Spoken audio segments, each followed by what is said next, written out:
Hey guys, this is Matt Core from ControlPaint.com, and first off, I just want to thank you for supporting this site by buying this series. It really makes a big difference, and I appreciate it. And I think this series is a really interesting middle ground, because you notice that it is part of the digital sketching collection. And digital sketching, as I've described it so far, is primarily linear. You have loose lines, you have tight lines. Well, when you look in artists' sketchbooks or at storyboards, something you'll commonly see is what I'm going to describe as tone. And the idea here is that you're using simplified light and shadow to describe a little bit more information without spending a whole lot of time. As you know, this whole collection is trying to demystify digital sketching, to break it down into its component parts. And that conversation wouldn't be complete without talking about tone. Because no, it's not, strictly speaking, linear sketching. And it might not be what you think of when you think of sketching. Well, my argument is that it is essential. And in this series, we're going to talk about why. So when we look at a sketch like this one from Michelle Hafner, you can see it tells a lot more about the form than a simple contour line drawing would have done. If you squint though, even though this is hatching, it's really just two tones. You have the white of the page, and then you have a single value that is the shadow. This is totally different from the sort of rendering we do in the basic rendering series, where you have the full value range represented in an image. You could think of this as the shorthand version, the simplified version. Clearly, a drawing like this takes less time, but it tells a lot more information than just lines. These thumbnails are another great example. Yes, it's cross-hatching, and yes, it's probably done with a ballpoint pen, but if you squint your eyes at it, you can still see that two-tone breakdown. You have the white of the page, and then you have a shadow value. And then, of course, there's also the contour lines. But it is a great shorthand of form. Here we've broken away from the idea of cross-hatching, and we're using a wider marker. So here, spot blacks, those little areas of shadow filled in, really help break up the form. So this is very stylized. Here, this is nothing like a full value rendering of light and dark. This is more of a poster. It's two values. But as you can see, it gives more information than a simple line drawing would do.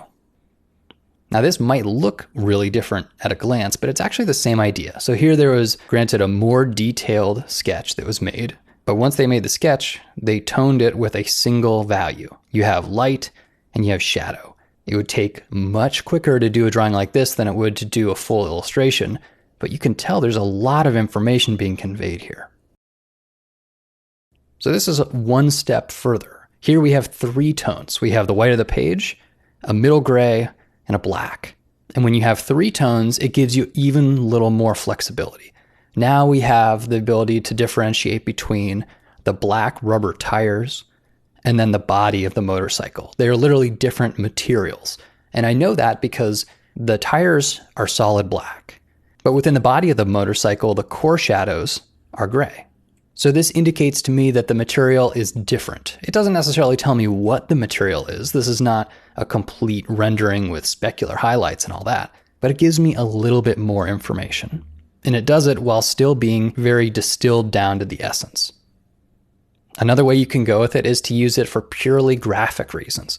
So here we have cast shadows, and we also have graphic shapes. They sort of look like cast shadows, but on closer inspection, you can see they're actually just sort of black areas used to separate the object from the white of the page. So here, tones are not being used to describe the formal qualities of the object. Rather, they are being used in a 2D graphic sense, like a piece of graphic design or page layout. But even still, two tones, the white of the page and the black of the cast shadows, really pop that image out. It gives it a little something extra that you wouldn't have with just the line drawing alone. With these ones here, yet again, same idea.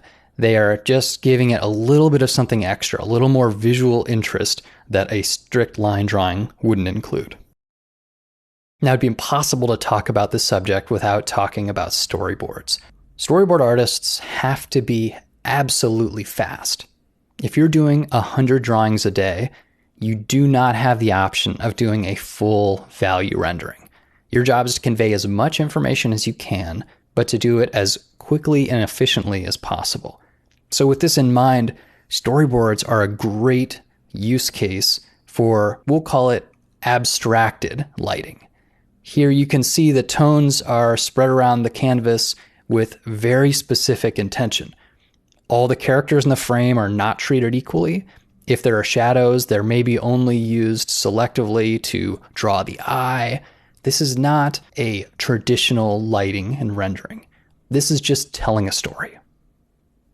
And when you see a halfway toned drawing like this, it's not because the storyboard artist is lazy or that they're bad at lighting or don't understand how to do shading. In fact, I'd argue that they know very well how to do traditional lighting and rendering. But what you're seeing here is the absolute bare minimum.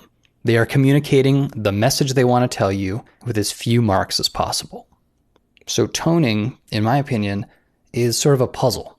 You're trying to indicate form and indicate lighting or material, but to do it with just the essence, nothing extra. And I think these marker landscape sketches are a great example of that. If you sit out in the field or out in your neighborhood and you look around you, there are so many details. Figuring out how to capture that with a big thick marker like the ones he's using is really tricky because he has to have some strategy. He has to decide, okay, I'm going to use black to describe the darkest cast shadows, and I'm going to eliminate a lot of other little tiny details, but I'm going to use just these few specifically chosen values, and I'm going to tell the entire story with that. It's an amazing challenge of reduction. How much can you strip away? How much can you simplify while still giving the impression of the scene? Now, in this example, as well as some of those earlier sketches that I showed, the artist has one advantage that you might not be aware of. They're actually using markers that are a specific value of gray. Now, I use these in college a lot, and they're popular with industrial designers and comic book artists. And the idea is you might have a 50% gray marker or a 10% gray, which is very, very light. And so you choose ahead of time, maybe 2 or 3 of these different tones, and you throw them in your bag with you. And then when you go to make your line drawing, the only values you can apply to it are the ones that you have represented by your markers.